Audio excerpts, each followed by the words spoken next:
भगवान जगन्नाथ की पौराणिक कथा। भगवान जगन्नाथ को प्रारंभ में नीलमाधव के रूप में पूजा जाता था। उन्हें एक सब्र आदिवासी राजा विश्वावासु गुप्त रूप से पूजते थे। भगवान नीलमाधव, जिन्हें पहले किटुंग कहा जाता था, ने मालवा के राजा इंद्रद्युम्न के स्वप्न में आकर कहा कि वे उन्हें मालवा में ले जाएं। राजा ने अपने दूत विद्यापति को नीलमाधव की खोज में भेजा, लेकिन विश्वावासु भगवान को गुप्त रूप से एक घने जंगल में पूजते थे, जिससे विद्यापति को स्थान का पता नहीं चल सका। विद्यापति ने चालाकी से विश्वावासु की बेटी ललिता से विवाह कर लिया और फिर अपने ससुर से भगवान का दर्शन कराने का अनुरोध किया।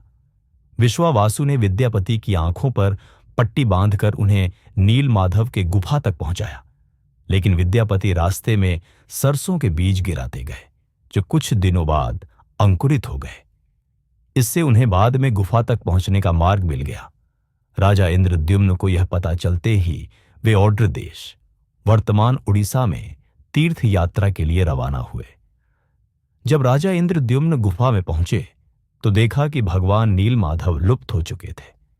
इससे राजा बहुत दुखी हुए और उन्होंने यह प्रण लिया कि जब तक वे भगवान के दर्शन नहीं कर लेंगे तब तक वापस नहीं लौटेंगे। वे नील पर्वत पर निराहार तपस्या करने लगे। तभी आकाशवाणी हुई, तुम्हें भगवान के दर्शन होंगे। राजा ने अश्वमेध यज्ञ किया और भगवान विष्णु के लिए एक भव्य मंदिर बनवाया। देवर्षि नारद द्वारा लाई गई नरसिंह मूर्ति को मंदिर में स्थापित किया गया।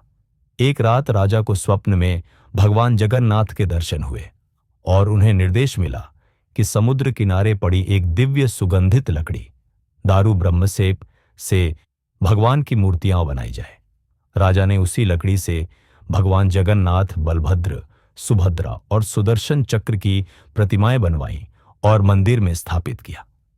इस प्रकार पुरी में भगवान जगन्नाथ के मंदिर का निर्माण हुआ और आज भी यहां भक्तों की अपार श्रद्धा है।